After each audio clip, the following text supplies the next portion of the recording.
আজকে বন্ধুরা আমি মাশরুম বানাবো, তো চলেন আমার সাথে থাকুন, দেখতে থাকুন আমি কিভাবে বানাই মাশরুমটা। আর আপনাদেরকেও ভালো লাগলে like, comment, subscribe and share করে দেবেন। চলেন দেখুন আমি কিভাবে মাশরুমটা বানাই, আর তার জন্য কি কি উপকরণ লাগে সেটা দেখে নিন। প্রথমে আমি এখানে নিয়েছি 400 গ্রাম মাশরুম, ভালো করে কেটে ধুয়ে রেখে দিয়েছি।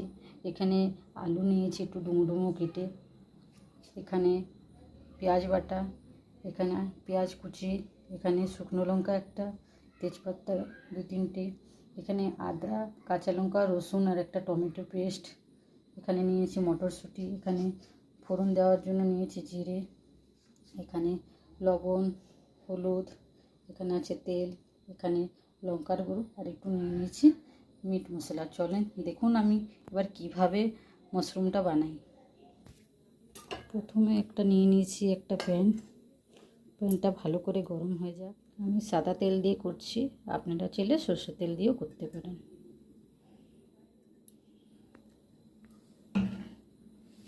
দিয়ে দেবো জিরে, তারপরে দিয়ে দেবো শুকনো লঙ্কা আর তেজপাতা, ভালো করে একটু, তারপরে দিয়ে দেবো পেঁয়াজ কুচি, মধ্যে দিয়ে দেবো আদা, কাঁচা লঙ্কা, রসুন আর টমেটো আমরা পুড়িয়ে রেখেছিলাম।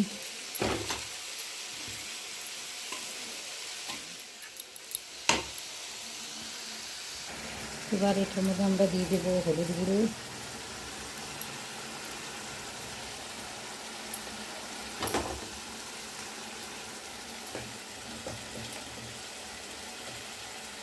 লঙ্কার গুঁড়ো,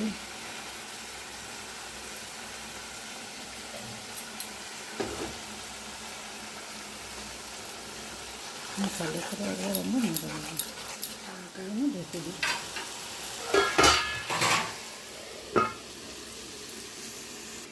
5 মিনিট পর এবার আমরা এর মধ্যে দিয়ে দেবো মটরশুঁটি আর কাটা রাখা ওই মাশরুমগুলো।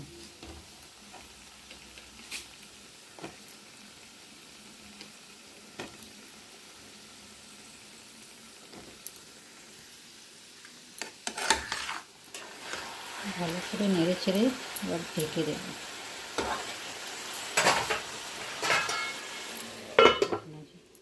দেখুন বন্ধুরা, মাশরুম থেকে জল বেরিয়ে গেছে, এই জলেই সিদ্ধ হবে মাশরুমটা। আর এখন এই মাশরুমের মধ্যে আলু ভাজাটা দিয়ে দেবো। আপনারা চাইলে আলুটা নাও দিতে পারেন, আমাদের ঘরে মানুষ একটু বেশি, তো তার জন্য আলু ভাজাটা আমার দিতে হচ্ছে। তো এখন এটার মধ্যে আমরা এবার দিয়ে দেবো মিট মশলা।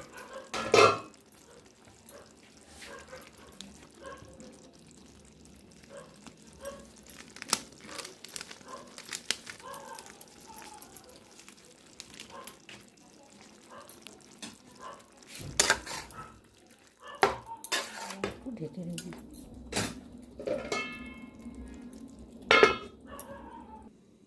চলো দেখা যাক এবার তরকারিটা হলো কি না। হ্যাঁ, আমাদের তরকারিটা এবার হয়ে গেছে। আপনাদের সাথে আমি দুটো জিনিস বলতে ভুলে গেছি, যে তরকারির মধ্যে নামাবার আগে গরম মশলা আর ধনে পাতা দেবেন। এবার দিয়ে দেবো গরম মশলা গুঁড়ো,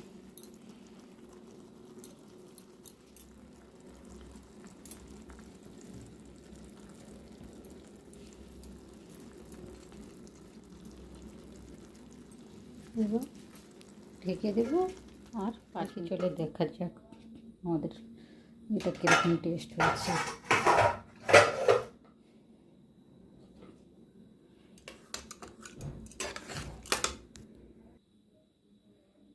দেখুন আমাদের মাশরুম আলুর তরকারি